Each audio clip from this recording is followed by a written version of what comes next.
А сега се връщаме у нас, отиваме към Пловдивския край, където 3 жени, обединени от любовта си към родното село, възстановяват част от неговата история, като възраждат часовника на църквата, а след това ще върнат живота на разрушеното читалище и килийното училище. Разказват ни Цвети Петрунова и операторът Стоян Митев.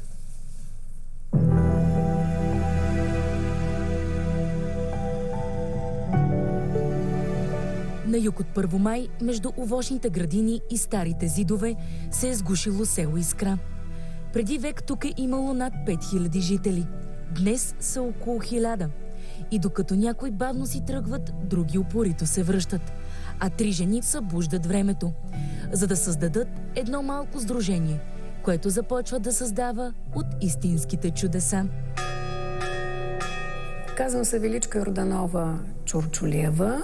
Родена съм в болницата в Искра. Работила съм като възпитател, като учител и 28 години като директор на училището, като такава се и пенсионирах преди 3 години.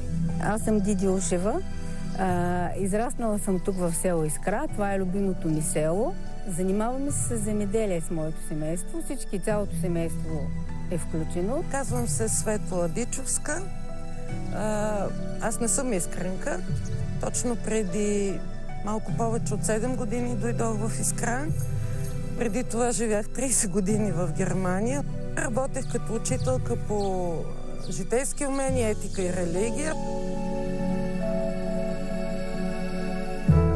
Идеята на един мой познат, който е от Искра, но живее в Пловдив, той ми се обади, за да ми каже, че е намерил майстор за поправката на часовника и ми даде идеята защо ти не се заемиш да направиш едно сдружение, да го кръстим Възраждането на Искра и да се заемим с някои дейности, които не са удобни, може би, на управляващите или не искат да се занимават с тях. И аз доста мислих, между другото, след което се съгласих и реших да поканя още 2 дами, за да станем 3. Майсторът доста трудности видя по пътя за ремонта, защото той каза, че това е часовник за музей. Това не е часовник за действие. Той не е работил цели 20 години. Този часовник и възстановяването му беше нещо като емблема на селото и на черквата. Въпреки трудностите успяхме. За Великден миналата година часовника проработи. След часовника идва реки на читалището. На 2-ия етаж вече има изложбено пространство. Музейна сбирка, създадена от 2 братя-археолози. През уикендите Величка и Светла отварят вратите. Посрещат, разказват и пазят. Но сцената, по която на времето са се разигравали пиеси, днес тъне в руини. Както и големите коридори. Заповядайте, това е ритуалната зала. Няма много вид на такава вече, но някога тук се провеждаха венчавки, кръщенета. Аз самата съм венчана тук в тази ритуална зала, както са кръстени и 2 ми деца. Вие успявате да възстановите само една част от читалището. Точно така, да. А го заварвате в вида, в който виждате в момента. В този вид е читалището вече, тъй като ремонт не е правен от много години. Ето, за какво става въпрос. Затова и ремонтът излезе доста скъп, но въпреки всичко решихме, че фоайето трябва да е отремонтирано, за да сложим музейната сбирка.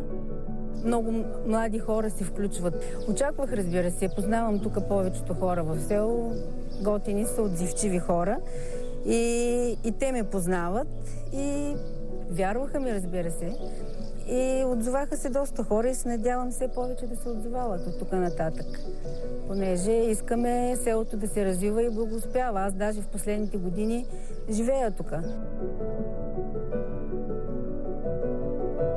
Аз винаги съм им казвала, ами каквото е било, може пак да бъде.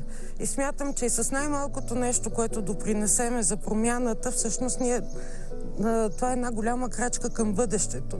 Защото лично моето убеждение е, че смисъл на човешкия живот е да направиш света около теб малко по-добро място за живеене. А следващата им цел – килийното училище. Построено през 19 век, днес тъне в забрава. Известно време е ползвано дори за склад на дърва.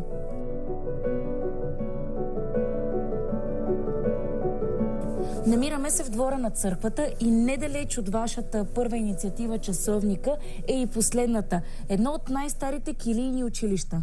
В диаметър от 100 км около Искра няма друго запазено килийно училище и затова нашата трета инициатива е да възстановим килийното училище, да го върнем към живот за посетители. Какво остава да бъде възстановено?